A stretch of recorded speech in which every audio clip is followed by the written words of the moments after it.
What's up guys, this is Coach Grant with First Down Training, and today we're going to be going over 8 tips to be the best wide receiver on your team. First thing the wide receivers have to keep in mind is that you need to sell vertical with these 3 aspects of your route. So it's all about frequency, fellas, when we are selling vertical, and that is on every single route, whether it's a 3-step slant, whether it's a 15-yard comeback. We have to try to get that DB to backpedal, open up his hips, turn and run, and we're trying to make him think we are running past him. So the 3 ways that I can do that is by the frequency of my speed, frequency of my stride length, and the frequency of my body language. So by frequency, I mean keeping things the same. So let's say I'm running a 3-step slant. For those 3 steps, I need to make sure that I am running hard and I'm trying to get into that DB's toes, trying to get him to backpedal. Number 2, I don't want to run up and then take short, choppy steps before I cut and take these happy feet type steps, because that lets him know a break is coming.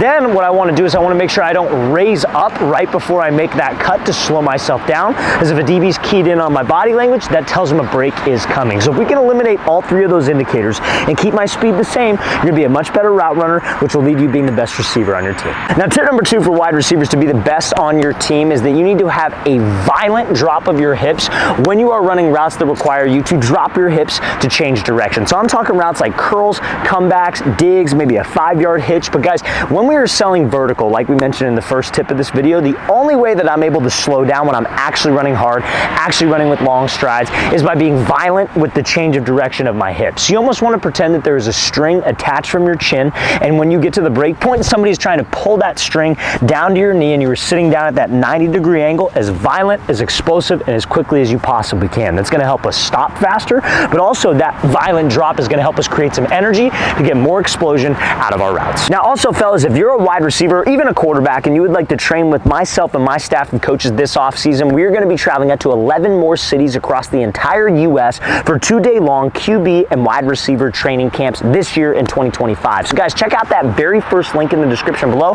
if you want some more information on the states that we're going to and how you can sign up. Our next camp is going to be in Austin, Texas. Then after that, we'll be coming out to Las Vegas, Nevada, Seattle, Washington, Chicago, Illinois, Newark, New Jersey, Birmingham, Alabama. Then we'll be heading out to Houston, Texas, Boston, Massachusetts, Columbus, Ohio, Boise, Idaho, and finishing off the tour in Los Angeles, California. So guys, want some more information, you want to sign up, go to that very first link in the description below. We limit spots, so all of these camps probably will be sold out within the next 2 months, you guys. So make sure you take advantage of us having available spots now. So again, very first link in that description below. Now, the next tip to help you be the best wide receiver on your team, fellas, is to get you that sudden stick at the top of your route on like post and corner routes to help you get more separation and be able to change direction on a dime. So obviously, like we mentioned in the beginning of this clip, the pillar of all route running is being able to sell vertical. Now, obviously, we have to sell vertical on my routes, but we also have to change direction. And we talked about having a violent hip drop at the top of the break, but also on routes like post, corners, slants, you got to have a violent stick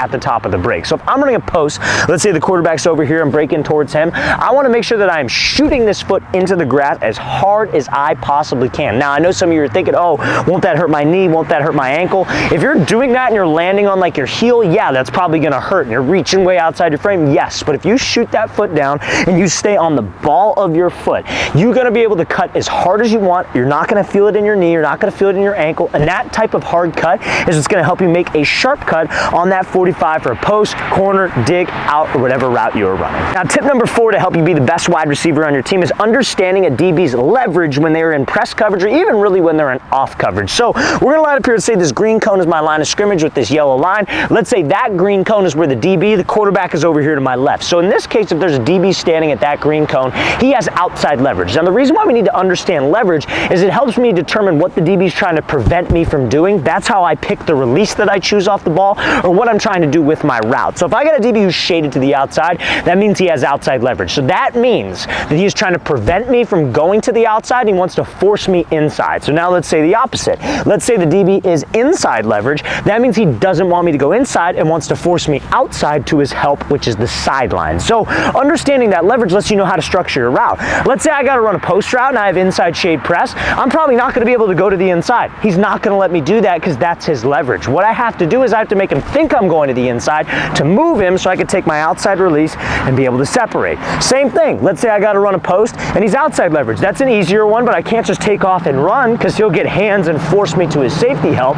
So I got to make him think I'm going outside so I can take this inside release and be able to get skinny and get on the path of my route. So making sure you understand leverage is an easy way to separate yourself from the other receivers on your team. Now, tip number 5, understanding distance when a DB is in press coverage or man-to-man coverage. So let's use this example of a DB being outside leverage, right? Line of scrimmage, DB is maybe about like 2 yards away, right? Now, the reason why I need to understand his distance, that's one of the 2 things that I'm looking for when I'm deciding what press release I should use, whether I use a jab, whether I take 2 steps and give a move. I'm looking at his leverage and the distance. So if he's right up on the line of scrimmage, you guys, I don't really need to close any distance. I'm just trying to make him miss, right?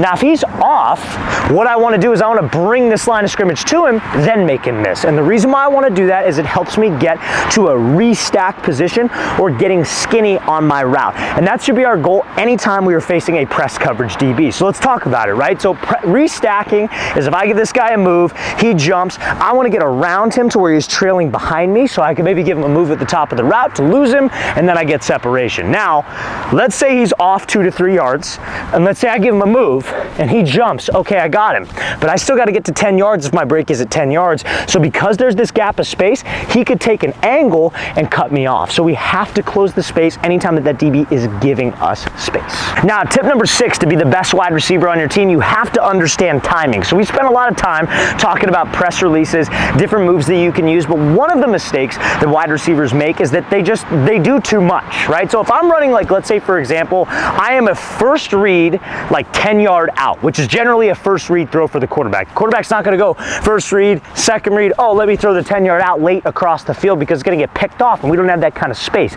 So if you have to run like a 10-yard out, you got to understand the play timing. You got to understand the quarterback's timing. I need to get off the ball fast. So if I have a DB who's like inside shade press and I got to run my 10-yard out, I want to give him something quick and then go. What I don't want to do is I don't want to like slide, take my time, then go get up into my route as the timing of the play is off. So I recommend if you're a receiver, try to get with your quarterback and understand, hey, on this play, what type of drop are you taking? Where are you looking first? Because if he's looking at you first, your release needs to be quicker. If you're like a backside read, like let's say he's going from 1 to 2 then to us, maybe we could be a little bit slower with my route, but you have to understand play timing to be an elite wide receiver. Now, fellas, if you are a wide receiver and you want to follow an exact training schedule for 2 full months this offseason, check out that second link in the description below for our elite wide receiver training package. It's 8 weeks of daily gym workouts and on-field drill workouts that wide receivers can do to improve their skills. We give you the exact sets and reps. We give you a video example of each drill and each gym exercise so you guys can take your skills to that next level. So if you guys would like a 2-month wide receiver workout schedule, go to that second link in the description below. Now, tip number 7, to be the best wide receiver on your team, you got to know how to block, you guys. If you are not blocking as a wide receiver, not making yourself an asset in the run game, it's going to be hard to keep you on the field from a coaching perspective. So there are 3 things that will make you a better run blocker. Number 1, you guys, is that when you're trying to block a DB, you don't want to run at him like a bat out of hell super fast, try to take his head off, because all it takes is just one quick move and then he's past you. It's almost like making a tackle, right? So what you want to do is you want to address him under control. That's number 1. Number 2, when you address him under control, you want to make sure that your base is wide, okay? So you don't want to be super narrow, because when you get hands on him, all he's got to do is just pull your hands off, and if you don't have a base to support yourself, you're going to fall off balance. So we got to be under control, base has got to be wide, and then last but not least, when you get hands on him, keep your feet active. If you can do those 3 things, you're going to be a better asset for the team in the run game. Now, tip number 8, to be the best wide receiver on your team, is you got to be coachable, you guys. I think a lot of wide receivers, you know, they go to different trainers, they go to different camps, they watch different videos, and they think that their way of doing it is the best way to do it. And I'm not saying that you're not intelligent, I'm not saying that you're not a smart receiver and you don't know a few things about playing the receiver position, but the best way to stay on the field as a receiver, get more targets, is don't make the same mistake twice. Don't make the same mistake over and over again, because that's just going to piss off your coach, and that's what it means to be a coachable athlete. When a coach corrects you on something, you fix that mistake and you move forward, because that's just going to make a coach like you and want to give you more opportunities because he can trust you. So every athlete screws up. Every single coach knows that every single athlete, every receiver is going to make mistakes in practice. You should never be afraid to make mistakes, but when you make that mistake and your coach corrects you, solve the mistake and then move on to the next, because that's going to help you get more playtime, more receptions, and just be in good graces with your staff.